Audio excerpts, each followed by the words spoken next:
Isa, isa, izy io a, izy io.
fampianarana ity izay mbola fanambarana, tsy misy afa-tsy fanambarana foana satria miditsao anatin'ny hoe vanily farantsika ka mazava ho azy fa tsy maintsy misy ny fanambarana.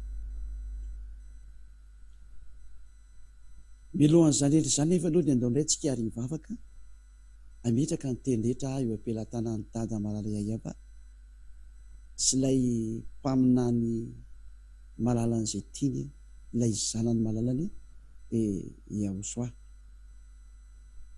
Manaza antsika rehetra hiary hivavaka amin'izao teny sy fampianarana izao, hiary hivavaka ary tsika.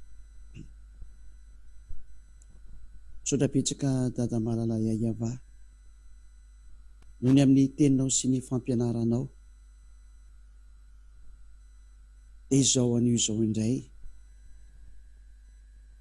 dia nomenao ny fotoana izay afaka manambara sy mampianatra ary milaza ny teninao, dia ny hafatra avy any aminao, dia ny fanambarana izay avy any aminao, zay ampitondranao ahy ankehitriny, ho fantatry ny olona rehetra ambonin'ny tany fa misy ny tompon'ity planeta Terre ity izay tsy mety rarahiny sady tsy ahoany. Ka izay indrindra mahatonga anao manao ny teny hoe arakaraka ny tsy hainonareo koa ny anamafisako ny teny izay efa nomeko anareo dia izao fa entiny Elias zao. Dada Malayay avao, Yahosoa, da io ny teny rehetra izay mampitainao. Amafeso hatrana ny fahamarinana fa tompony izao tany izany ianao dia izao tany izao, ka tsy avelanao hisipika ny teninao na iray aza, fa tsy maintsy ho tanterahanao araka an'izay nandaminanao azy. Voninahitra anao Dada Malayay avao, amin'ny anaran'i Yahosoa ilay zanakanao malala anao, nanaovako an'izao vavaka izy rehetra izao. Amen. Amerina ny fiarabanantsika rehetra ato an-tokantrano izay manaraka sy mihaino ny fanambarana indray raha ny fanambarana dia miditra amin'ny fahatelontsika any amin'ny androany, raha ny fampianarana indray kosany dia eo amin'ny laharana 10 ny fampianarana any amin'ny bokinareo any zany na amin'ny kahie tsy fantatra izay moa zany ny sary. Izao fampianarana izao moa mazava ho azy dia fanambarana ny tian'io Andriamanitra Abrahama io atao ho ampahafantaranareo olombelona noho ny amin'ny tsy firarahinareo, noho ny amin'ny tsy fitezanareo miaino sady ny tena marina koa hoe tsy ao anareo mihitsy n'ilay teny ka izay mihitsy izany iarahantsika mijery io sy miaino ary ampahafantaranareo mihitsy fa tena misy tompony izao tany izao fa tsy hoe nareo olombelona ny tompony ity na nareo olombelona no miseho mirehare amin'izay momba ny tany ity, fa tsy anareo zany io misy tompony ity tany ity, ka izay tompony izay mihitsy ilay atao hoe Andriamanitra Abrahama no manome izao fanambarana izao. Ary Elias no mitondra izay teny izay, izay no mahatonga hoe fanambarana ataon'ny Elias izay avy any amin'ny Yahosoa dia izao rahantsika mahita izao ny momba izay izay fanambarana izay zany. Ka manoloana ny fahamarinana fa misy inona zany fa inona ilay zava-misy efa nampianariko antsika tao amin'ny fanambarana voalohany sy ny fanambarana faharoa fa tonga ny atezerany Dada Iava, miatra ny atezerany, tonga ny andro fahamaliana, loza ho an'ity zao tontolo zao ity. Rehefa avy nandeha zany teny zany dia haintsika efa vaky ady andro fohy taorianany zany dia vaky ny ady teo amin'ny Israelianina sy ny Iranianina, izay ny hitantsika zao. Ka hiditra ao amin'ny resaka mombany amin'izay ady izay amin'izay ny resaka antsika zao inona ny tena fandehan'ity ady ity dia lazaiko aminareo fa tsy avy any aminareo zany fa avy any amin'ilay mpamorona daholo io, hoe tsy avy any amin'ny sitraponareo sy ny eritreritrareo hoe andao indray ho alamintsika araka ny politika atao inona moa résolution pacifique par politique na tsy haiko tsony izay mety ilazanareo anazy, ka izy vokatriny fahotanareo daholo zao ka mba tatazo amin'izay ilay valy, ka izay mihitsy ny le ho azavaiko araka ny izay efa nahambara. Fa inona ilay tiako teny aminareo amin'ity fanambarana ity, tena tsy mety intsony ny sary misy eto amin'izao planeta Terre izao. Raha hitodika manokana any amin'izany Israelianina zany io mantsy vokatry ilay fanoherany zareo an'io Andriamanitra Abrahama io dia izao ny fiafarany lalakale. Ary mieritreritra mihitsy ny Israelianina fa hoe matanjaka be ny Amerikanina izay miaro azy ka dia mety manao ny fihetsena maro samihafa izy ohatran'ny hoe manao zahatra tsy tokony ho atao maninona miteny hoe tsy tokony ho atao? Raha ao amin'ny Israelianina mantsy dia miteo miteny izy hoe ho fiarovanay ny mombanay satria voatoetoana mihitsy ny existentielnay, zany dikan'izany dia hoe voatotoana hono zany ny mety momba ny zareo Israelianina ka mety ho rava mihitsy ny misy anazy noho ny amin'ity iraniana manamboatra fitaovam-piadiana nukleara ity. Zany hoe tsika moa zany dia tena hijery amin'izay ny fandehan'ny fizotran'ny toetra raha maneran-tany, izay ny dikany fanambarana. Ka mialohan'ny teny dia tsy maintsy hazavaiko aloha zahatra rehetra dia vao hiteny amin'izay aoriana izay fanazavana izay, satria raha tsy hainareo olombelona koa ny sary misy dia na ianareo koa raha dia ohatrany hoe reny omby mijery filora reny nareo hoe inona ty fa hazavaiko kely aloha dia samy matsapa tena maloana hoe zao ny vokatry ny fanoherana an'io Andriamanitra Abrahama io. Ekentsika aloha ary tenin'Andriamanitra marina zany fa vokatry ny historan'ny Israely ty resako telo, vokatry ny atezerany dada Iava tamin'ny zanak'Israely dia voaroka ny ala tao amin'ny tanina zareo. Any mihitsy aloha ny angatsika n'ilay teny vetivetika aloha hoe ity ny historan'io ary mahafantatra mihitsy ny zanak'Israely fa norohan'io Andriamanitra Abrahama io, nefa ny zany Andriamanitra Abrahama zany dia teneniko tsara tsy tia fahotanana zany Andriamanitra Abrahama zany, ary io fahotana io no tonga zareo voaroka zay. Ary matoy Elia manao n'izao fanambarana zao satria izy kosa ilay manohitra an'ilay mpanota rehetrarehetra, satria nitoetra an'ilay dadanay izay Andriamanitra Abrahama dia tsy tia fahotana. Ary Elia rery ihany teto amin'ity planeta terranareo ity navita namerina zany. Ary fahefan'ny Elia amin'izay no miteny hoe ity ary ny tenin'ilay tena Andriamanitra Abrahama ilay tsy tia fahotana, tahaka ny Elia ny ampianatra fa afaka ny fahotana izay miaraka ny Elia. Mazava be zany ny teny sy ny famarinana fa tena atsarana zao teny zao asoavana zao teny zao dia izay zao ampianarina sy ambara zao. Ka mandroana n'izany zavatra zany indrindra hojerevantsika ny tenin'Andriamanitra aloha. Ao amin'ny bokyny izay moa zany ilay boky amin'ity ato ao amin'ny Levitikosy vaketsika ilay hoe voaroka nareo rehefa manohitra an'izao teny zao.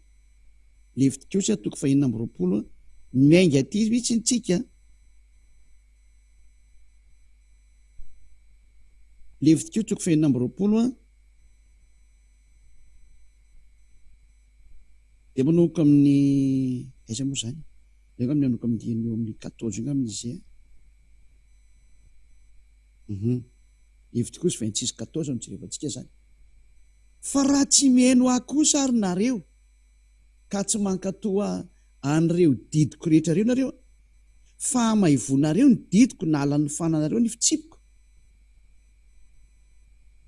ary tsy ankatoavinareo ny didiko rehetrarehetra fa hivadianareo ny fanekeko, dia izao kosa dia hanao an'izao aminareo, hanisy fampitahorana aminareo ary entina mahasaozanina. Lava be moa izy io fa hatrandeha rika hatramin'ny any amin'ny 70 anao amin'izay izy jerentsika iny.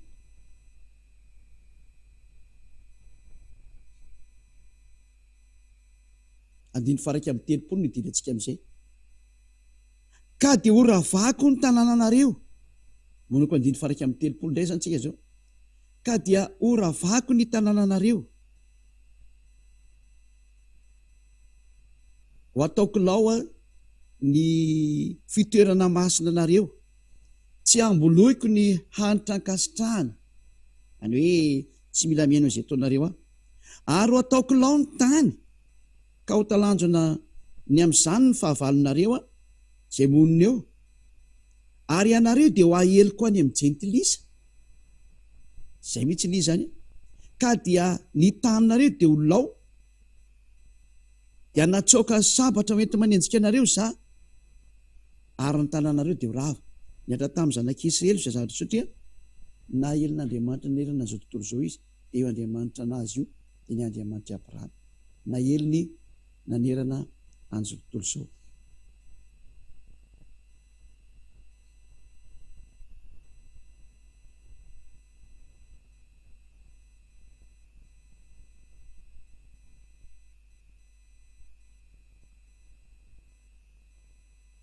Ilazana zany any amin'ny studio mba hanamboatra kely an'ilay sary zany tsy haiko zany aiza ny tany tena misy problème zany, tsy normal zany ny sarinareo. Raha tsy fotsy be ozy izy ny olona dia lasa mena be dia mataovy normal, tsy haiko na nareo avy aty koa mety mahatonga an'izany mba tsika kely rova faiza marina tena misy an'le problema zany de nareo any amin'ny studio koa zany mba mandraisa toromarika mba ho tsara foana zany le sary ho tsara ihany koa ny fifandraisana tsy ny feo foana fatra any amin'ny sary zany ka mety réglazy hatraty aminareo ty koa mety misy menamena loatra de mba régleo zany le izy de mba ho tsara be zany ny sary amin'izay fotoana zay any amin'ny tokantrano mila mijery tsara mihitsy ntsika mianatra neto hoe manao professionnel tsara amin'ny fakana sary fa tsy de alefalefa fahatany fotsiny eo amin'ny écran hoe rehefa mandeha ny amin'ny écran io sary io dia avelandeo na lasa mena be na lasa mainty be na lasa fotsy loatra atao normal tsara mianarana zay zavatra zay daholo nareo dao ary idirantsika ny toy ny teny zany eto zany dia ny tenin'Andriamanitra mihitsy no milaza fa oroahako nareo ary zay mihitsy moa ny voalaza teo zany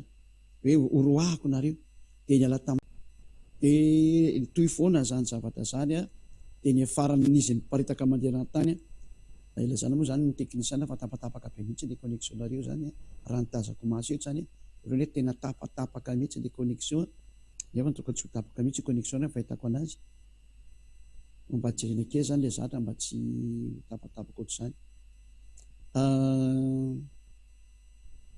tamin'ny taona 1722 ary ny farany de niparitaka nanerana an'izao tontolo zao zany israelianina zany ka namoaka fanambarana ireny Andriamanitra Abraham tahaka an'izao fanambarana nataony Elias namoaka fanambarana ny Andriamanitra Abraham tany amin'ny taona -500 tanoany zany entre -600 -500 tamin'ny alalany Jeremia mpaminany ary zao ny teny tamin'ny Jeremia mpaminany reo hoe avy reno ao amin'ny tany ny jiosy ary ambeny tahaka ny fiambina ondry tatsika ndray zay teny zay amin'ny boky ny Jeremia 31:10 zany jerevantsika zay ny voninahitra ny ilay mahery ilay Andriamanitra Abrahama Andriamanitra Isaka ary Andriamanitra Jakoba zany moa le olombelona tetỳ tany ary Andriamanitra nay any amin'ny lanitra Andriamanitra ny Elias hitanareo eto amin'ity plateau sy ny sary zao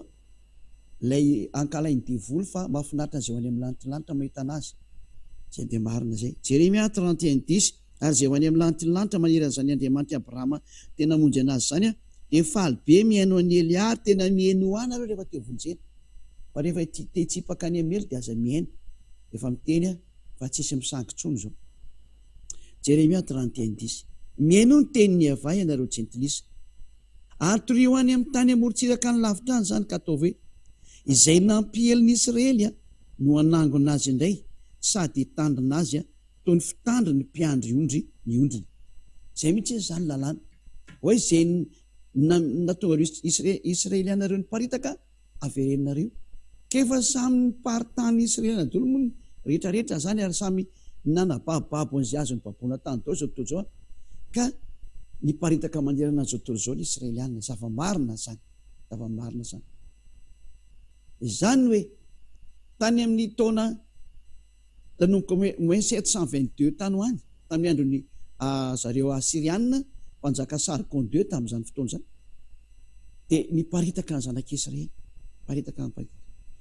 tonga nefa ny teny hoe verenao amin'ny taniny izy de niverina tao amin'ny tany tokoa ny zanak'Israely tamin'ny taona plus 1822 zany hoe tamin'ny taona plus 1822 zay niverena zareo de niatra ny teny Jeremia 31:10 hoe averenao amin'ny taniny izany hoe dimanjato 2 taona taty oriana de tsy nisy nahasakana ny teny io Andriamanitra Abrahama mihitsy fa niatra io teny io tsy haiko na mba conscient amin'izany ny Donald Trump président américain Sir Joe Biden zay teo sy ry George Bush junior sy ny senior satria samy izy mianaka samy tondra trany Barack Obama ho any Amerikana raha tatao Fransa kosa de ry François Hollande sy ry Emmanuel Macron moa zao ny eo ary Nicolas Sarkozy satria nisany nanatosa tamin'ny famerenanareo jiosy reo tao amin'ny tany daholo reo filoham-pirenareo nisan'izany ny anglisany koa sy ny zay fiaina ny italianina samy niditra daholo tamin'izany nienatra ny amin'ny alemana raha mbola tafiditra niditra tamin'izany sary zany daholo satria mambrany eo tany reo tany amin'izao fotoana izao fa tany aloha tany reo dia natsoina tamin'ny anarana hoe Société des Nations ka ny Société des Nations ny SDN zay ONU amin'izao tsika miteny zao fa SDN izy taloha reo no namerina anazy reo jios reo zany dia ny israeliana ary lohalarana tamin'izany io amerikana io ary ny frantsay narakaraka anazy dia ny anglisy narakaraka anazy reo zany ny tena azy lazaina hoe lohalarana avy eo moa zareo nivadika otanina tateoriana organisation du traité de l'Atlantique Nord zany hoe zareo tandrefana zany ny dikan'izay iny avaratr'i Atlantika iny dia zareo tandrefana ny dikan'izay ny organisation zareo ho amin'ny hoe fiarovana ny fireneny zareo tandrefana zany satria misy problème amin'ity resaka rosiana ry zay natao an'ilay otanina zany ka hitantsika amin'izao tsika miteny zao mihitsy ny ary ny vaovao farany dia ny amerikanina mihitsy no miaro mafy ny israelianina amin'izao tsika miteny zao ny amerikanina no miaro mafy ny israelianina ary mitady ny hevitra ny ambina anazy amin'ny fomba rehetrarehetra mihitsy eo indrindra nefa ilay sary inona ny sary misy efa namoaka teny foana ny ambassadeur ny Joshua Elia ilay nirahan'ilay Andriamanitra Abrahama fa izany Rosia izany dia izany ny bibity io ilay avy any avaratra satria ny loza anjony tany dia tsy maintsy avy any avaratra efa nytenena tamintsika efa nampianarina antsika zany na hoe jereko zay dia aiza moa misy an'izay teny zay rova hoe avy any avaratra ny loza anjony tany tsy haiko rova na matadidy an'izany 1:14 angambany izy safidy zay sareo ve tsy matadidy an'izany tsony Jeremia 1:14 mihitsy ny lizy Jeremia 1:14 hoe ny loza efa nentiny mpamina ny israelianina tony fa anjarany Elia amin'izay manazava ohatra somary maizimezina ny sarinareo amin'ny tena akaiky aty rova dia ohatra makasisiny ity fa mba ahitsiko kely fa maizina be ny sarinareo Jeremia 1:14 dia hoy afa tamiko irohatra avy any avaratra ny loza anjonimponina amin'ny tany rehetra amin'ny tany izany hoe avy any avaratra ny loza anjonimponina rehetra amin'ny tany efa nampianarin'ny Jeremia zany nomena teny izy anao fanambarana tahaka ny Elia koa nomena teny anao fanambarana efa vita daholo leny zareo fa Elia manamafy fotsiny ary manome ny précision amin'izay ny anjarany Elia hoe tiano izy ity nisy eo aminareo satria ny mpamina ny ayava rehetrarehetra sy ny mpitondra teny dia tsy maintsy mitovy io teny io fa tsisy miovy ny mpandehanana an'izany dia anjarany Elia ny manitsy sy manamarina ny teny hatramin'ny farany zay eny ataony Elia zany iny zany mipoapoaka zany ndraiky izy atao zany maneno izany fa manimba sofina be le izy dahoary toetratsika le teny ody iny zany misy mipoapoaka be nareo teny zay asaky teny antsony aloha fa tsy mety ay to avy ary mba signaleo kely hoe misy kitereo fa lasa ohatra hoe misy zahatra manany dia ohatra manahira eto zany dia voalaza mihitsy ny hoe irohatra avy any avaratra ny lozanjonimponina rehetra amin'ny tany efa voalaza ny teny nambarany Andriamanitra Abrahama fa avy any avaratra io ary tamin'izany no nanome teny tany amin'ny 2003 anareo olomberetrarehetra hoe raha tamin'izany nareo nanizigizina mihitsy fa ny papa ny biblia hoy hoe amerikanina ny biblia dia lazaiko taminareo hoe diso daholo zany fa zany papa zany tsy misy idirana zany amin'ny resaka biblia zany amerikanina zany tsy tafity tamin'izany resaka zany fa ny loza anjony tany mahitsy be mihitsy ny teny voalaza ato mihitsy fa ny loza anjony tany rehetrarehetra ary ty loza ty moa dia mpamely israelianina izy io zay ny ahafantarana n'io mpanao loza io hamely an'io israelianina io satria dada iava mihitsy miteny hoe hamely anareo ny loza ary hiparitaka manerana zao tontolo zao nareo ka ny loza zany dia zay mifanaraka amin'ny teny io Andriamanitra Abrahama io ka ny mifanaraka amin'ny tenin'Andriamanitra dia zay hoe mamely an'ny israelianina foana ny hafaran'ilay firenena zay ny ahafantarana n'io hoe ity ny tena loza ity ka eto ary ny tenin'Andriamanitra raha ny jerevantsika izay teny zay hoe iza ny loza amely an'ny israelianina farany zany dia hitantsika mihitsy hoe ny amely ny tany rehetrarehetra mihitsy ara ty dia hoe ilay avy any avaratra ny loza ho arahantsika ara zay teny zay araka ny tenin'ny Jeremia mpaminany fa ho hitantsika ny teny aty aoriana zay nentiny Ezekiela ao amin'ny toko 7:30 fa tena izy no amely ity firenena avy any avaratra ity no amely ny israelianina mihitsy ny amin'ny fandrofarany ary ny presizena mihitsy fa avy any amin'ny farany avaratra mihitsy izy Ary ny miaraka amin'ity firena avy any amin'ny farany avaratra ity nefany dia Iran no miaraka aminazy. Izay lazaina fa fanjakana persianina tamin'io fotoana io.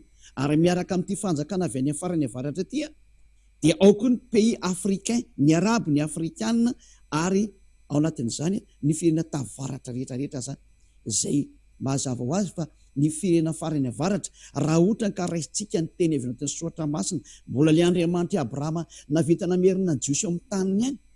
Izay ny Amerikanina sy ny Frantsay sy ny otanina ny tena nanao an'izany asa goavana be zany. Izany hoe tsy afaka nivoana tamin'ny teny io Andriamanitra Abrahama io na ny Amerikanina. Izay Donald Trump ny eo amin'izao, izay ilazako hoe sao dia mba manaonao foana rena sy Emmanuel Macron sy ny anglisy, fa omeko ny tety manaonao foana ngenareo. Jereo titra io tsy azo sakanana intsony ny ady fanambarany Elia. Elia mihitsy manao fanambarana tahaka ny mpaminany Israelianina, ary tsy misy mivoana ny teniny fa avy any amin'ny dadany Yahava io teny io, ary tsy misy zatra mivoana amin'io na kely aza. Ohatra jerevantsika ny teny mikasika ny amin'izay tokoa. Fa raha hijery ny avaratsika dia tsy maintsy maka ny centre Israel, satria izao ny voalaza ny Ezekiel 38:12, Ezekiel 38:12 fa ny centre du monde dia Israel. Ka raha miaka ny reperany avaratra sy ny atsimo sy ny andrefana sy ny atsinanana zany tsika dia tsy maintsy Israel ny départ, satria ao daholo ny ivon'ny zava-drehetra. Dao raha vakitsika indray zay Ezekiel 38:12 jevantsika aloha centre du monde, satria hoe avy any avaratra ny problème zany.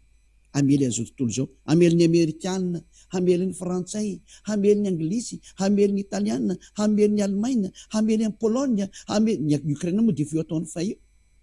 Ilazako aminareo hoe tsy azonareo sakanana intsony ny ady, efa vaky io ny Israelianina raha hoe fofay amin'izay nareo. Tena nareo tena trop loatra nanaovanareo ny Andriamanitra Abrahama io, ary tena tsy nivakinareo loha mihitsy hatramin'ny farany. Nareo hoe fa mpahamono an'izay olona avy any amin'ny lanitra vonoanareo daholo. Zao lasa aminareo any zao ny azo oliva anankiroa dia mbola vonoanareo tahaka nanaovanareo ny Yehosoa, tahaka nanaovanareo mpaminany rehetrarehetra dia tapitra ny vonoanareo mihitsy izy. Raha tsy sainareo adalany izay miaro anareo. Ekeko nareo afirenena voafidy nareo tsisy mandany zany anie. Voafidy ange nareo fa saingy voafidy makany amin'ny lalana tsy izy nareo, mendrika nareo ny fikapoana sy ny famaizana. Dao vakitsika zay Ezekiel 38, Ezekiel bre Jeremia ndery Ezekiel 38 ao amin'ny 12 angamba izy resy diso. Ezekiel 38:12 mba hamavy sy androba ary amely indray zay efa rava, saingy vao misy ponina ankehitriny zao, ary ny firenena izay nangonina avy tany amin'ny jentilisa sady miaro omby sy fananana dia ireo mitoetra ao amin'ny fohibeny tany. Ka ny olona izay nangonina avy any amin'ny jentilisa tany dia firenena izay nangonina avy any amin'ny jentilisa dia tsy iza fa ny Israelianina, ary ny toerana misy ny Israelianina ankehitriny no atao hoe fohibeny tany. Io mazava be io. Raha vaketsika ry amin'ny andin'ny fahavalo angamba izay. Andin'ny fahavalo angamba misy an'izay le hoe Israel le sana io. Rehefa afaka andro maro, Ezekiel 38:8 rehefa afaka andro maro dia ho tadiavina ianao raha mbe ny amparany, dia ho tonga any amin'ny tany izay novonjenaka afaka tamin'ny sabatra ianao, dia tany novoriana avy tany amin'ny firenena maro any tendrombohitry ny Israely zay efa lao efatry ny ela, fa efa navoaka avy tany amin'ny firenena izy ka dia mandro fa izay izy rehetrarehetra. Eny tokoa hiakatra ianao ka ho tahaka ny fiavy ny rivo-doza ny fihevinao, ka ho tahaka ny raona hanarona ny tany mihitsy izany moa romanty avy any avaratra ity. Dia ianao sy ny miaramilanao rehetra mba amin'ny firenena maro izay miaraka aminao, ino efa mandeha zany sary zany amin'izao fotoana itenenako izao. Efa manomana an'izany izao rehetrarehetra izao.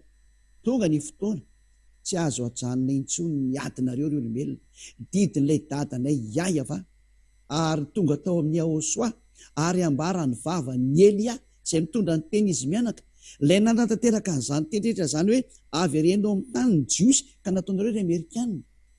Ary nentin'ny Elia ny fanambarana izany, ary nanome presi amin'izay Elia ankehitriny hoe ilay namerina ny Jiosy ange ka Amerikanina, dia ny Frantsay, dia ny Anglisy, dia ny Allemagne, dia ny tsaikitsoa zay samy nanao ny anazy to, hatrany amin'ny Italiana, zay zareo Europeana reo zany, miaraka tamin'ny Amerikana, dia zareo OTAN moa tena be dia be amin'izany sary zany.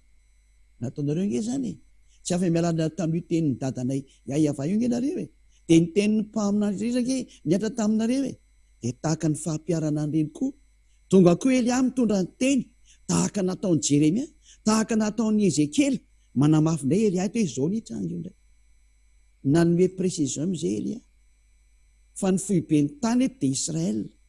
Ka raha mijery sarin-tany ianao azonao jerevana tsara ny sarin-tany.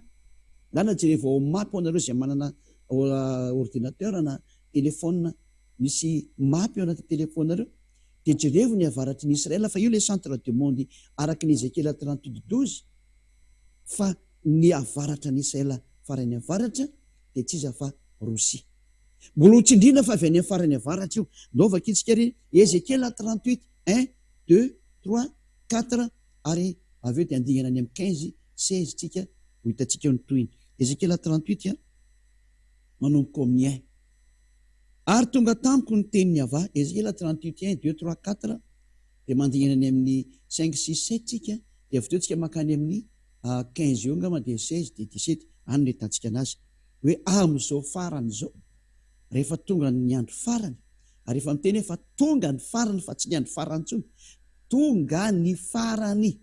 Ny andro farany zany mbola mety lavalava zany, fa ny farany trandefa oatra n'iny sisa dia miditra amin'ilay oatra n'iny tsika zao, efa miditra ny famaranana anareo ry olombelona eto amin'ity planeta Terre ity, miditra ny famaranana anareo tahaka ny afatra nomenan'ny Ezekiela, tahaka ny afatra nomenan'ny Jeremia, dia izany koa ny afatra nomenan'ny Elia ankehitriny, izay mamarana ny teny rehetrarehetra ary mamitina ny teny rehetrarehetra ary mametraka ny teny farany hoe tsy anareo olombelona ny tany fa anay.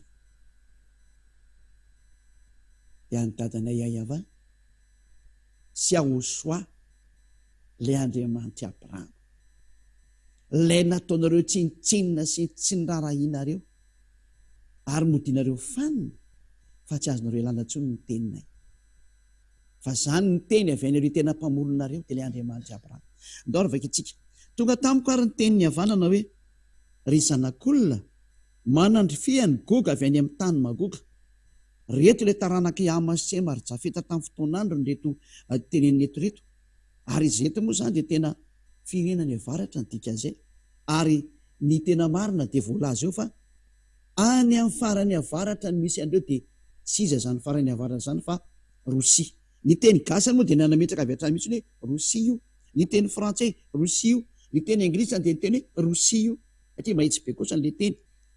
Manandrifia any goga avy any amin'ny tany magoga izay mpanjaka ny Rosia sy Meseka ary Tobala. Tobala zany moa dia zareo avy any tavaratra daholo zany a, ka manania ny amelezana azy ka ataovy hoe zao no lazainy avatompo, indro ava-mielanao ary goga mpanjaka ny Rosia. Ka andika n'ity Rosia ity koa amin'ny teny izy dia hoe dirigeant zany, chef anankiray, olona ambony be zany, mpitarika ny dikan'izany.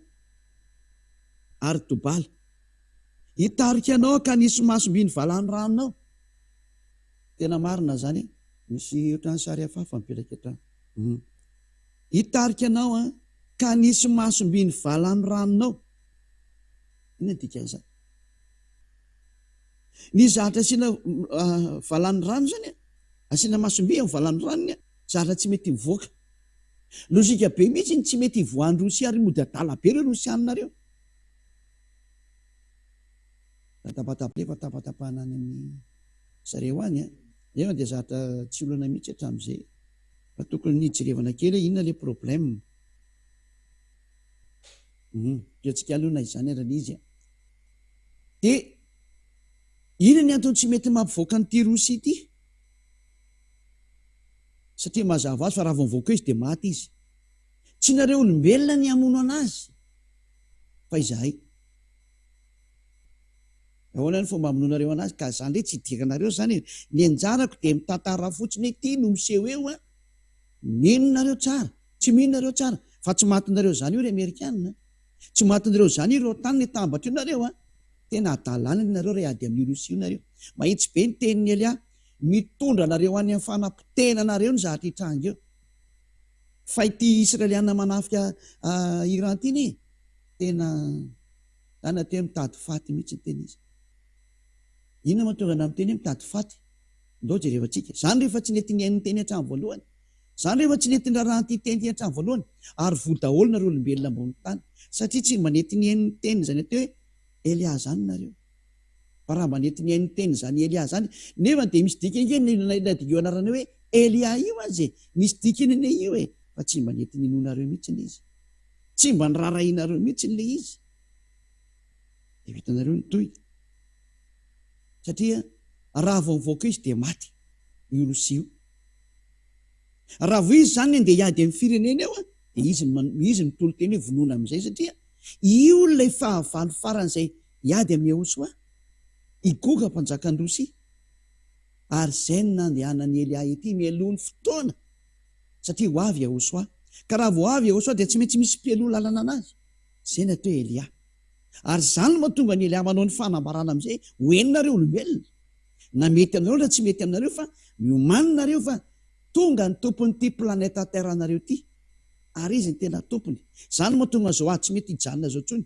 Izay ny dikany titre hoe tsy azo sakanana intsony ny ady fanambaran'ny Elia avy any amin'ny Ahosoa le nambaninareo olombelona rehetrarehetra ary tsy ndrarahinareo. Raha mahery le Andriamanitra nareo dia andana tambaro dia sakany zao teny zao. Zao teny alefan'ny Elia zao sakano raha misy Andriamanitra ny aminareo any. Fa ny Andriamanitra nareo rehefa ho tsaraina daholo mbo fantatrareo fa misy tompona ty planeta Terre nareo ity dia izay naniraka anay. Izy antsika raha ny teny. Hitarika ianao ka nisy masombiny vala amin'ny ranonao ka dia hoentiko mivoaka ianao sy ny tafika rehetrarehetra. Ndao antsika aloha hipita kely hoe iza ty mpanjakan-drosia ity eo amin'ny 5:15 tsika ny hamaky an'izay. Ezekiel 38:15 dia hiveny antsika rehefa avy eo. 14 ny vakentsika 14 dia 15 dia 16. Hoe any am-para no tonga io dia tonga izao farany izao. Tonga izy ity. Tonga Elia teny hoe tonga le farany. Fanambarana Elia avy any amin'ny Ahosoa migadona ny farany. Zany io ady hitanareo io. Vao avy ny teny ange Elia hoe tonga ny atezeran'ny dada Yahvé ary amalin'ny tany dada Yahvé tany ny ady ange Israelianina tsy ny ray. Akoatra izay fady nataon'ny Rosia avy any, ny adin'ny Rosia dia fampisehoana tamin'ny olombelona hoe efa mitsangana amin'ny biby. Ary ny fidiran'ny adin'ny Iran sy Israel dia midika hoe miditra ny farany. Fanambarana. Tsisy nina azy nareo atao tsony. Fa tena tahaka ny raha fotsy be velona nareo ry olombelona. Tsy te halala loatra nareo ny Andriamanitra Abrahama io. Tsy ndrarahinareo izay teny zany ambasadeur'ny Ahosoa zany izay ady Elia. Na dia efa niantsoantso anareo zany. Tsy ndrarahinareo. Anjahanareo amin'izay no mitady. Ho aiza ny vahaolana fa aty aminay ny lakle. Aty amin'ny Elia. Aiza nareo tsy hitady anay aorindina kely. Efa kely ohatran'ny sisa dia ao anatin'io kely io nareo no mitady anay. Izay sisa ny solution nareo. Hitantsika eo ny toy. Koa maminaniry zanak'olona. Ezekiel 38:14-15. Eny 16 angambany izay. Maminaniry zanak'olona ka ataovy amin'ny goga hoe zao ny lazainy avy Tompo. Moa amin'izany ano zany izay toeran'ny Israely oloko mandro faizay zany dia tsy ho fantatrao fa izany. Any hoe fa mandromandro io Israely io mody milamindamina fafy. Dia tsy ho fantatrao fa izany. Dia ho tonga avy any amin'ny fonenanao avy any amin'ny farany avaratra ianao. Ho tonga avy any amin'ny fonenanao avy any amin'ny farany avaratra ianao. Eto zany dia milaza mihitsy fa ity Rosia ity dia ho avy any amin'ny farany avaratra. Ho avy any amin'ny farany avaratra izy. Io avy any amin'ny farany avaratra ianao mba amin'ny firenena maro izay miaraka aminao ka ho fampitambarana ny zareo rehetrarehetra ty sary mandeha ity. Ka na dia ataontsika hisy fandriampahalemana sandoka hipoitra tampotampoka izay ary aho. Iny le sandoka be mahatsiravina indrindra izay tranga. Ary tsy maintsy anao fifampirarana amin'ny Rosia ny Israeliana na mety amin'ny zareo na tsy mety aminy. Hifanaraka amin'ny biby izy na ty na tsy ty. Sisa solutionareo ry Israeliana. Efa omeko anareo ny solutionareo ry Israeliana. Andana mifanaraka amin'ny biby. andana mifanaraka amin'ny Rosia fa aza mifanaraka amin'ny Amerikanina ntsony raha mbola tianany espoir nareo. Fefa eo mba vahoana ny fahafatesana daolina rehetrarehetra Israeliana, ry Amerikanina, ry Frantsay, ry OTAN. Tsy nareo ny tompony hery sy ny fahefana fa ny tompony saina. Zay ny tompony hery sy ny fahefana. Ny tompony saina, zay mahabaiko ny saina, ary zay mahabaiko ny olona sy ny vatany sy ny fanany. Zay ny mahavita manao ny fahefana, manana ny fahefana amin'ny olombelona tsiriavy. Ka aza miteny hoe zany tompony hery, tsy manana ianao. Fa amindray mpimasony anesorana ny fahefanao dia miongotra io. Ary amindray mpimasony anomezana fahefana anankiray dia anazy ny hery. Tady ity fa tonga eto ny tompony izany fahefana izany. Mahay manala ny fampetraka. Rehefa nytenenina tamin'io zay hoe tonga ny andro hanongotana izay tsy ilaina. Tonga ny andro hanongotana izay tsy ilaina. Ary ametrahana kosa izay ilaina naovana ny asanay. Dia ny asan'ny Ahosoasy Dada Maria va. Tonga ny hanongotana izany sy ametrahana izay mety rehetrarehetra. Satria efa mandeha amin'ny vanana ny farany. Dia devoly koa manao ny ataony. Manonganongana koa izy. Izy koa manao ny ataony satria planina amin'ny andro farany izao. Samy raikitra ny adiny samy avy any ambony. Ny dadanay Yahava mamaly amin'ny alalan'ny Elia. Ary ny devoly koa mamaly amin'ny alalan'ny Goga. Dia mifandony ireo fa tsy hainareo zany kombaza.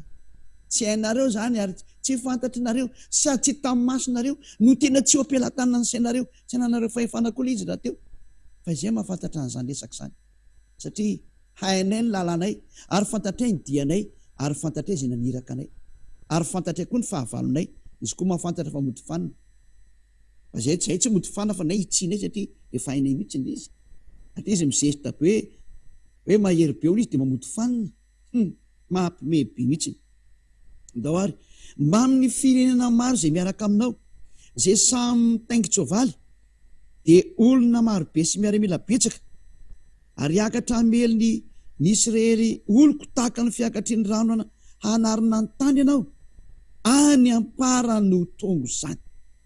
Any amparany izany dia ho avy reto Rosianina reto. Izy ny farany avaratra man. Hamely ny Israeliana. Nefa n'inona zahatra mitranga. Ianareo ry Israeliana dia andeha nafika ny naman'ito Rosia izay Goga mpanjakan'ny Rosia ity. Manafika ny Iran nareo. Iza ny nampanao anareo an'io? Raha mba tena mahafantatra an'izany aty hoe Andriamanitra Abrahama zany nareo, dia mahafantatra fa tsy faninao io nataonareo. Fa zany rehefa naporisian'ny Amerikanina, naporisiana nareo ny tena izy. Ozy hoe ahoana ny ahafahanao miteny an'izany? Tsotra kely. Raha ohatra ireo ka mijery zava-maro ary mahafantatra soratra mady, mahafantatra hoe naporisiana fotsiny izao ilay izy. Naporisiana. Ary tsy afaka mamaly an'izany ireo fa nisy famporisiana tao. Inona ilay izy? Hojerevantsika mantsy izy miaraka amin'ny Rosia. Raha ohatra ka mandeha ny adiny Rosianina sy ny Ukraine izay arovan'ny OTAN rehetrarehetra ary lohalarana amin'izany ny Amerikanina dia mody fanina azy. Raha ny Frantsay sy ny Anglisy ny karazany, raha ny OTAN rehetrarehetra dia zareo Europeana tandrevana. Ahoana moa laza ny Amerikanina tsy manampy nefa ny fitaovam-piadina Amerikanina izy mbola makao foana. Raha tsy manampy tokoa ny Amerikanina, ny esoriny daholo ny fitaovam-piadinany. Fa matotsy ny esoriny tao ny fitaovam-piadinany, manampy ny Amerikanina. Mariko fa tsy miaro Rosia izao olona izao. Zany ny adversaire-ny Elia zany raha tsy hainareo. Zany Goga mpanjakan'ny Rosia zany. Adversaire-ny Elia zany. Ka tsy izay indray ny tena tianay zareo sanina ty adversaire-nay ve tianay. Fa ianareo ilay nakany amints'izy. Zany rehefa tsy mba mamantatra ny tokony atao. Na nafaingana ny fanapotehana olombelona nareo ary adalana daholo ny ataonareo. Inona tonga an'izao? Vokatry ny tsy fianoana an'izao fampianarana izao. Vokatry ny tsy narainareo an'izany Ahosoa zany dia nafainganina ny fanapotehana. Nafainganina ny fanapotehana olombelona. Tsy ndriko indray mandeha mihitsy. Nafainganina ny fanapotehana. Iza na nafaingana anazy? Ahosoa. Iza na nafaingana anazy? Ahosoa reo olona. Io na nafaingana zao. Lay tsy tianareo, lay alanareo, fa natakalinareo an'i raha Jesosy izay tsinitsinina. Sady tsy Andriamanitra ny tsinitsinina, natakalinareo an'izany. Le mpampanotanareo, natakalinareo an'iny izy. Raha mba ny teny izy aza manota intsony, vitanareo miteny izay tsy maintsy manota fa tsisy an'izany. nefa le soratra masina nefa ny an'lay tompony teny aza manota intsony ny tsy tompony teny hoe manontà. Normal nareo fahaizina, normal fahaizina. Na natsoy am'izay le Andriamanitra tsy izy nareo iny, antsoiny tao mamany problème io. Fa ilay tena Andriamanitra Abrahama zay tompony ty tany ty sy namoronareo olombelona dia miteny hoe io ny soratra, tsy azo sakany intsony ny ady fa nambaran'ny Elia avy any amin'ny Ahosoa. Andana mitsangana le Andriamanitra nareo andravana io. Antsoy le Andriamanitra nareo andravana io teny io. Io hitantsika sy Andriamanitra. Fa tonga Elia hiteny amin'izay hoe avoay ny Andriamanitra nareo. Fa io ny tenin'ny Andriamanitra anay, ary io le naniraka anay. Avoay le anareo. Ary ny tenin'ny Andriamanitra anay dia zao, tsy azo sakana intsony ny ady. Fa raha ohatra indray moa zany tsy maintsy mandeha nefa ty teny ty tsy maintsy andady ny Israelianina tiana na tsy tiana. Hanao fihavanana amin'ny Rosia, tsy maintsy ho ataonareo zay natinareo na tsy tianareo. Tsy maintsy ataonareo ary aingana manao an'izay.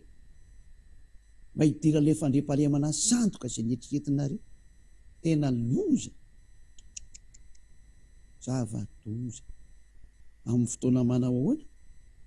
Amin'izao fa zatra efa sarotra be zao hoe ny ady tsy hijanona intsony. Inona mahatonga an'izany? Izao toizako le teny teo aloha. Dia niady tamin'ny Ukraine Rosia. Lozika be ny adiny zareo a. Inona moa no mahalozika an'izany? Izao no mahalozika anazy. Satria ilay OTAN dia manitatra ny taniny makany Rosia dia tsy tiany. Nefa ngezatra izay le hoe rehefa miditra ny tsetro Andriamanitra io makany amin'ny tsilozika daholo zahatra etra amin'ity tany ity. Nefa dia ny tenin'Andriamanitra makany amin'ny fahatanterana daholo izany resaka izany. Inona tiako tenina amin'izany? Ny fandehanan'ny OTAN nikesaka nakany Rosia no nampivoaka ny Rosia tao. Nahatonga azy niady tamin'ny Ukrainianina. Zareo hoe tsy te hiady. Fa hita kosa ny fehme manakaiky ny taniny kosa reto OTAN reto tezitra izy. Tafiny amin'izay Ukraine. Lozika be ny nanafiny an'io a. Ary tsy manana fahaditsona izy raha nanafika an'io. Satria ko ny taniny kosa ny akekezinao. Ukraine ve zahatra anisan'ny singa iray tao amin'izareo navady ho lasan'ny OTAN. Normal izy niady, tezitra be izy. Kanefa tsy izany ny planina ny dada Iavasy Joshua. Fa mba tonga ny fampianarana ho tanteraka hoe tsisy miady amin'ny Rosia izany nareo. Io tokoa nge Amerikanina, izay netiny Donald Trump ny fitonanany ny Amerikanina. Nga izy nasany niady tamin'ny Rosia mihitsy. Fa nateo zany hoe Joe Biden nga nasany niady tamin'ny Rosia izany izy. Io ny tena tsy tia Poutine mihitsy ny président Rosiana zany Poutine zany. Joe Biden dia filoha-pirenena Amerikanina. Fa nga izy sany niady direkta tamin'ny mihitsy. Fa natao indirekta niady. Inona le ady indirekta? Zao niady indirekta. Mody ny Ukraine mody natao niady teo. Fa ny fitaovam-piadinana rehefa tao Ukraine daholo. Efa midika zany ady lehibe io misy io e. Fa démonstration de force fotsiny hoe resin'ny fitaovam-piadinantsika ve?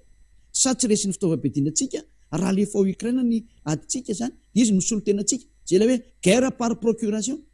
Zany hoe ady tokony ataon'ny Amerikanina sy ny Frantsay sy ny Anglisy amin'ny Rosiana.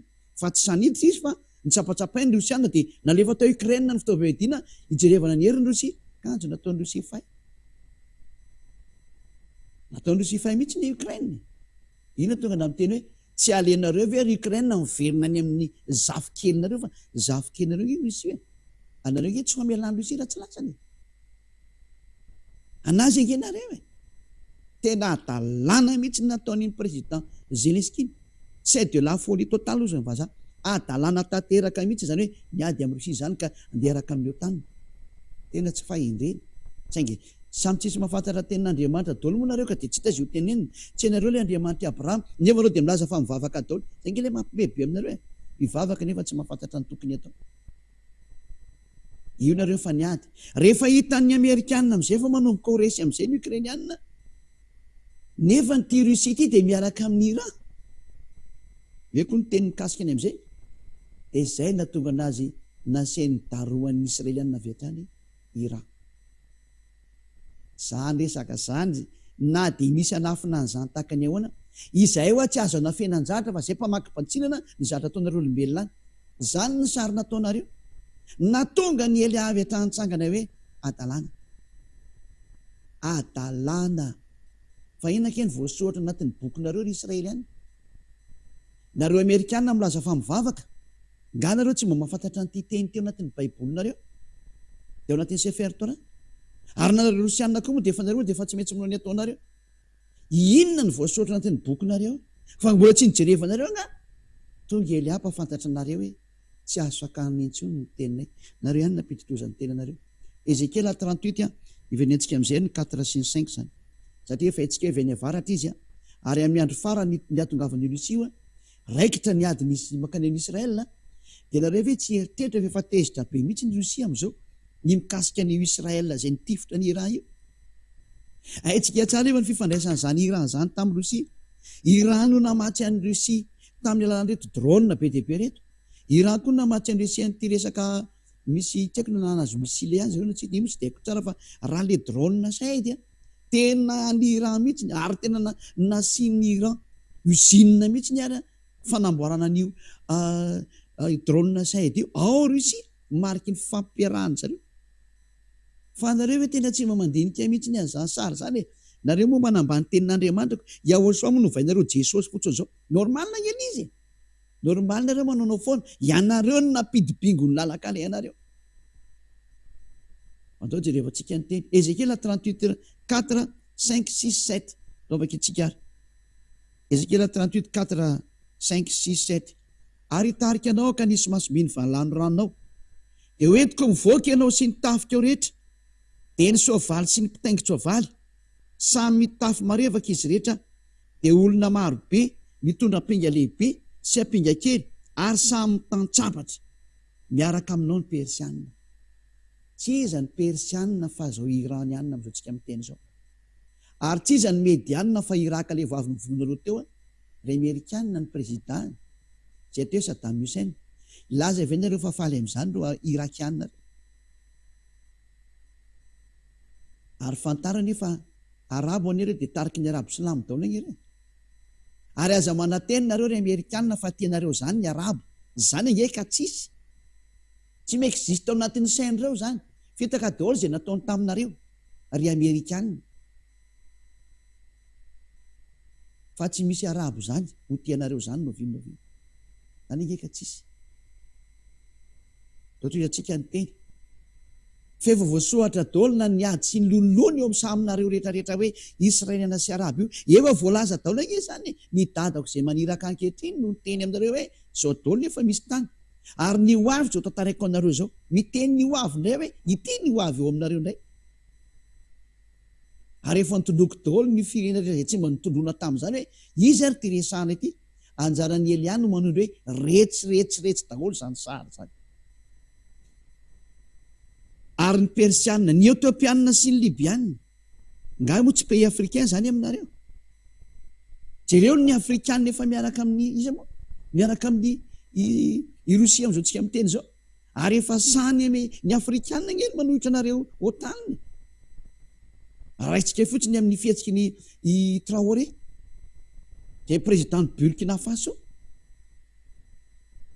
sy ireo fihetsiky ny président be dia be any faritry Afrika fa mihetsikehtsika manohitra ny frantsay manohitra amerikanina hitanareo daholo izy zany fa tanterahany teny Elia hoe hiaraka amin'ny Rosia daholo ireo firenareo hitantsika ny famarinana ny teny ankehitriny tany amin'ny 2003 daholo no nitenenana an'izany ary nimezan'ny olona mihitsy ny tenako tamin'izany hoe olona miteniteny foana ianao efa rahantsika mahita izy 2003 zany mezanareo fa 2025 tsika izao fa tanteraka daholo ny teny nanomboka tamin'ny 2022 23 24 io hitanareo daholo ny teny lazao foana fa tsy marina le naniraka anay lazao foana fa tsy marina fa hitantsika mision ely izy zao marina ny teninay ary mbola ny tenenay koa fa tahaka ny Traoré lasa ino kapitainy ao anaty miaramila iny dia iny lasa nitarika ny tafika drehetra efa nambaranay taminareo fa tsy maintsy hoentina miaramila daholo ny afrikanina nisan'izany Madagasikara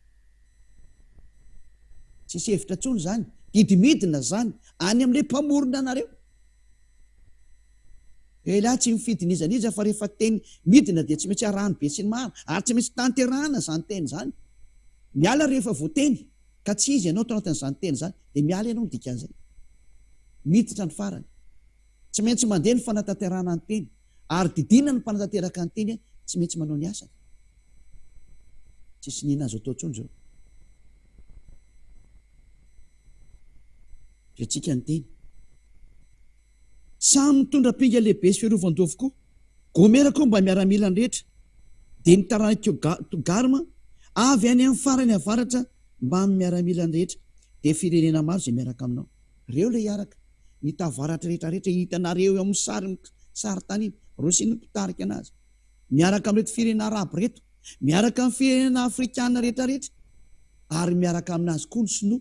Izay anamboatra ny lalana amin'ny ady amin'ny andro farany. Ka izotra makany amin'ny Aramagedona ny miaramila. Ary mpanjaka avy any antsinanana mihitsy no manao an'izay sary izay. Araka ny boky arikatra amin'ny Apokalipsy borojirevantsika rehefa avy eo. Fa miteny amintsika hoe tsy misy zahatra azonareo atao intsony. Mamaky batsirana amin'izay azy hoe pa. Tany hoe tia ny lalakalenareo, tia ny zahatitseo, sy mitandrina. Dia izay ny azo atao. Fa tsy azo sakanina intsony ny tenay. Tsy azo sakanina intsony ny ady. Fanambarany Elia. Avy any amin'ny Ahosoa. Efa hitanareo io ny zahatra efa miseho. Hitanareo izy io. Tsy misy nazonareo atao intsony. Fina ilay izy. Efa miaraka ireo. Miaraka ny Afrikana amin'ny Rosia. Miaraka ny Arabo amin'ny Rosia. Za manantenao ry Donald Trump sy ny Amerikana fa hoe tia ny Arabo izany andreo. Zany ka tsy misy. Tadidino nanana poteny ilay torobe nareo. Tamin'ilay World Center iny. Potika reny nanaovany anareo e. Mameritreretina ny dikan'izay. Samy mieritreritra. Fa tonga zao vaninany zao. Mbola toy izay ihany ary ny teny. Ny teny taminareo tany amin'ny 2005. No tanterahan'ny Iranianina ty teny ity. Zao no nambarany Elia tamin'izany 2005 izany. Volana May 2005 io fanambarany io ho an'izay nitahiry an'izany tamin'ny kasety. Ka voatanany an-tsoratra ny ondrikely Ahosoa rehetrarehetra. Miomanaka mitaova tsara ianao. Eny ianao sy ireo izay rehetra momba anao, izay efa mivory ao aminao, ary aoka ianao no mpitarika azy. Nazo baiko mihitsy ny Rosia tamin'izany. Aza boary ny fitaovam-piadinanao. Dia tamin'izay izy namboatra ny hoe Fader-bomba. Fader-bomba moa izany ny Amerikana. Fader zany. Ny Amerikana kosa ny teny izay indray manamboatra ny Mother-bomba. An'ilay mamany bomba. Ny Rosiana zany ny dadany bomba. Ny Amerikana ny mamany bomba. Nisy zany tamin'ny 2005. Tamin'izany fotoana izany indrindra no nivoahan'ny teny tamin'ny Iranianina. Tamin'ny andron'ny président Mahmoud Ahmadinejad. Izay ny an'ilay président Iranianina tamin'izany hoe andana amboarinao ny fitaovam-pidinanao ry Iranianina.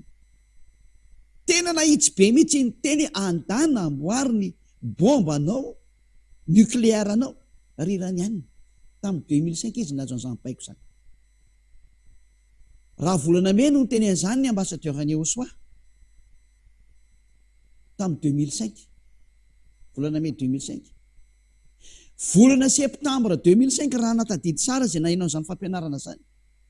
Dia namboariny Andriamatoa Mahmoud Ahmadinejad koa ny bomba atomika an'izareo. Tao anatin'ny centrale nucléaire ny tao Boucher ary tao Natanz. Iarany sokafa andreo anankiroa. Tsy haiko na nizany ohatran'ny Natanz angamba voalohany dia Boucher ny faharoa ohatran'izay angamba izay fa tsy tadidiko tsara izay nataony. Ary tena nanao fitaovam-piadina izy. Ary tena namboary ny fitaovam-piadina io. Zany hoe ny baiko nanaovana an'izany sary zany dia ny baiko ny dada Yava izay tonga tamin'ny Elia ary zao nampiariny Iranianina zao. Voadidy izany nanao an'io dikan'izay. Tahaka ny mpaminany ny teny rehetrarehetra koa dia ohatran'izany nanaovany Iranianina io. Ary tsy nisy afaka nanasakana an'io zany ny indray manjara.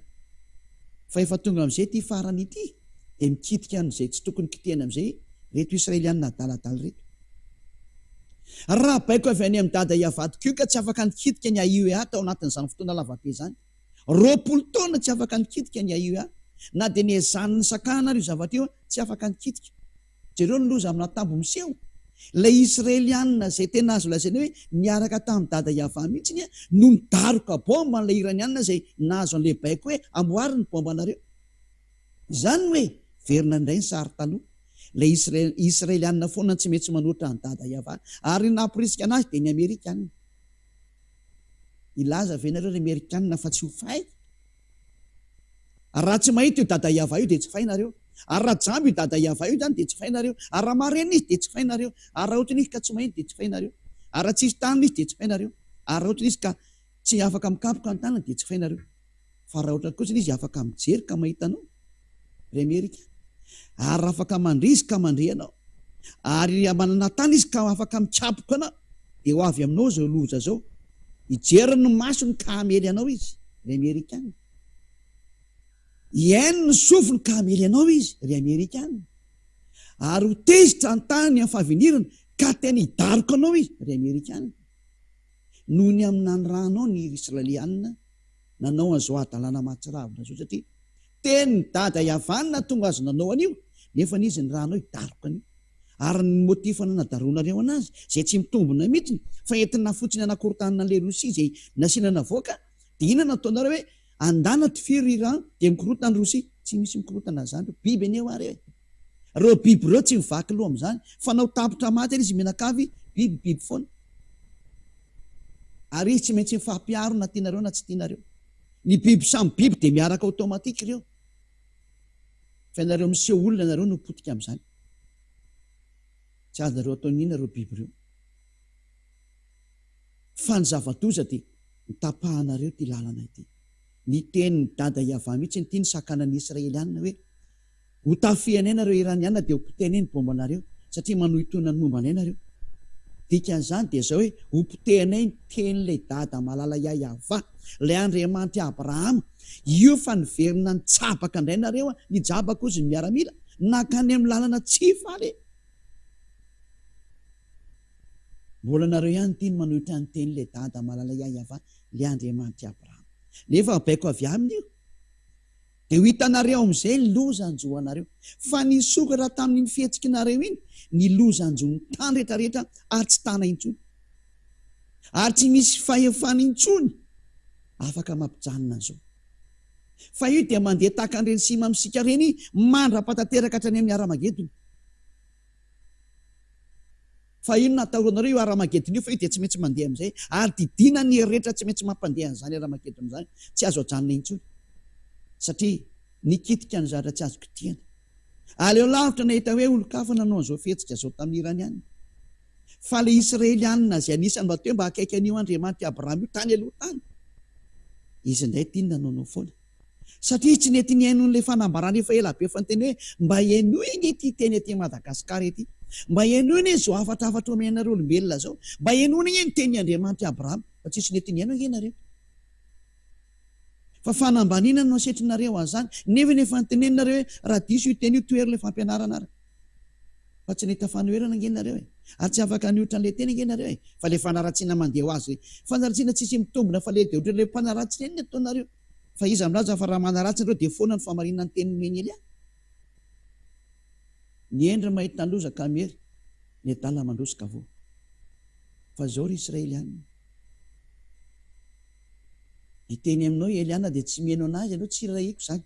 Izay tsy mihaino an'izany koa na hiaino ianao na tsy haino tsy rarahina fa izay miteny ny fantatray. Ho tanteraka aminao ty teny hoe hanao fifanekena amin'ny fahafatesana ianao, ary hanao fifanarana amin'ny fiainatsika ianao. Tsy maintsy mihatsa aminao izay teny izay. Loha vakitsika izay teny izay ny boky aiza misy indrova? Isaia 28 28:15. Sao dia mba tsy marina izany teniko izany. Izay mihitsy ka. Isaia 28:14 teny 15. Isaia 28:14 teny 15. Koa mino ny teny avay nareo ry mpaniratsira, izay mpanapaka an'ity firenena eto Jerosalema ity. Tena mitodika anareo mihitsy ilay teny izao. Dia nareo an'i Israel, tsy haiko na haino na tsy haino nareo anareo ny anareo fa ny teny tsy maintsy mandeha, ny teny tsy maintsy ampiarina ary tsy maintsy miatra. Satria anareo efa nanao hoe efa nanao fanekena tamin'ny fahafatesana izay, ary efa nanao fifanarana tamin'ny fiainatsitsy izay, ka na dia ho avy aza ny loza manafitra dia tsy hatra aminay izany. Fa efa lainga no nataonay fiarovana ary fitako fiherena. Dia izao no lazainy avy. Iny izao mametraka vato, izao no efa nametraka vato azona dia vato voazato toetra, vato tsara izay fehezoro voorona ho an'ny fanorenana mafy. ka tsy mahotaitra izay mino. Io moa zany dia manambara ny zava-misy etreta amin'ny amony ho any ahosoa izy hoe mizatra tsara tonga aminareo fa nareo tsy te hiaina.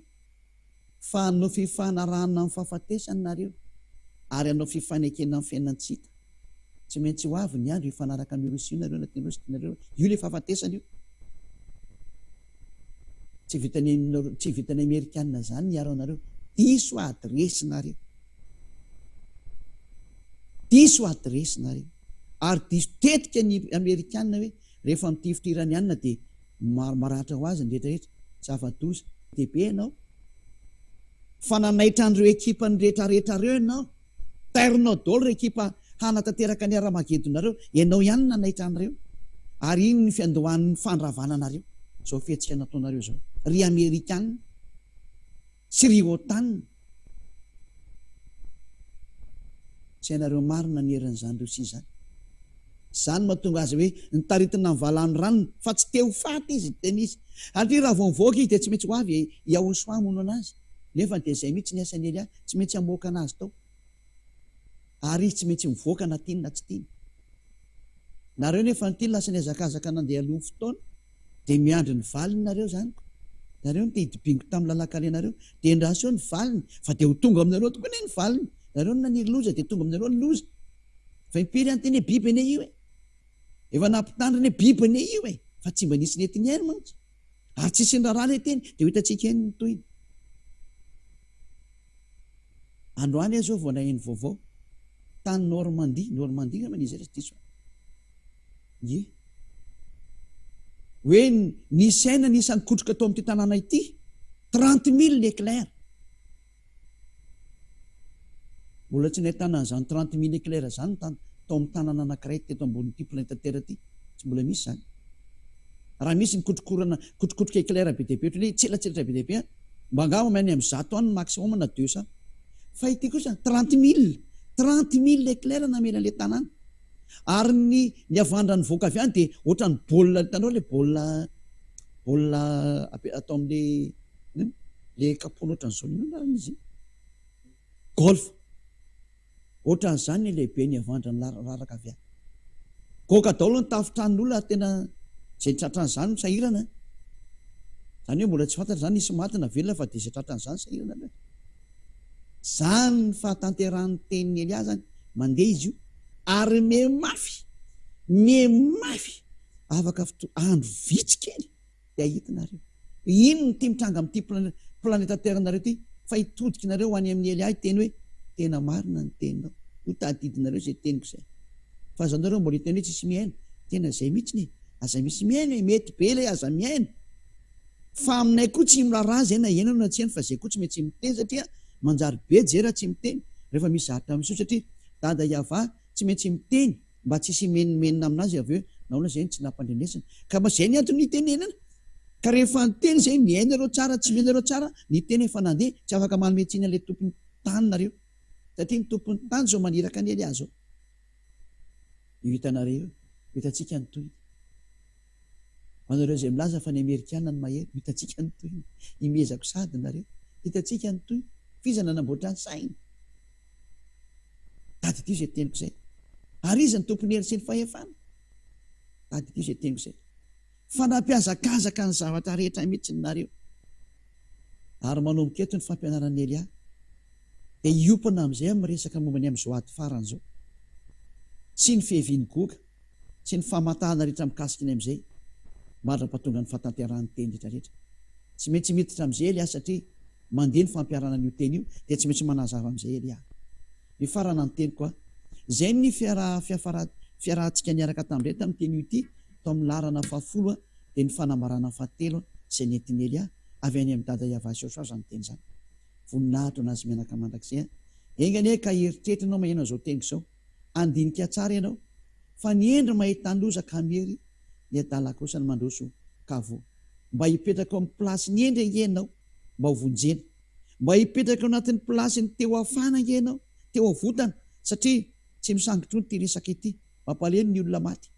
Tsy misy fifaly amin'ny olona maty fa saingy tonga ny fahatanterahany hatezeran'ilay tompony tany ny fahendrena dana manatona azy raha mbola teo vonjena ianao fa rehefa tsy manatona moa anao dia tatazo ny hatezerana zany. Izay ihany no menanao izay. Ka ny amaranako ny teniko a mbola veko tsara dia hoe raha mbola misy foana ny fahendrena andana miverina amin'le mpanaonao fa tsy azo sangina io mpanao anao io dia avano anaraka ary ahosoala izany amarana izay ny raha tonga ny fatanterahany teny tsy misy azo ataonao tsony manapa-hevitra raha mbola teo vonjena fa rehefa tsy teo vonjena toizo ny adalàna sy ny agegena dia tatazo ny valiny farana ny teny a rehefa afaka tsika sotra betsaka dada Mariava sotra betsaka hosoany amin'izany teny rehetra zany dia ny fahamarina rehetra avy any aminao hamarino mandrakariva ny teny fa tonga ny fampiarana zany dia ny fanatanterana ny teny rehetra rehetra dada Mariava ao aseho ny sandrinao mahery ary aseho fa tena tompony sy ny fahefany ianao dia amin'izao any rano any Eliazy ao hanambara ny teny sy hanatanteraka ny baiko rehetra avy any aminao dia ny amin'ny ny andro farany tonga izy zao ankehitriny tonga ny famaranana ny tantarany tany ary tsy maintsy miatra amin'izay rehetra nambara teo izay sy ny mbola ho ambara manaraka indray voninahitra anao dada Mariava amin'ny anaran'ny Ahosoa malalako naovana zany teny rehetra zany misaotra sotra petsaka dada Mariava sotra Ahosoa halleloia amen dia izay no maranantsika ny fiarantsika tamin'ny teny hoe tia fitiavana ny hamonjy anao no dikan'izany vahendy ho amin'ny fiarantsika manaraka indray velomato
Thank you.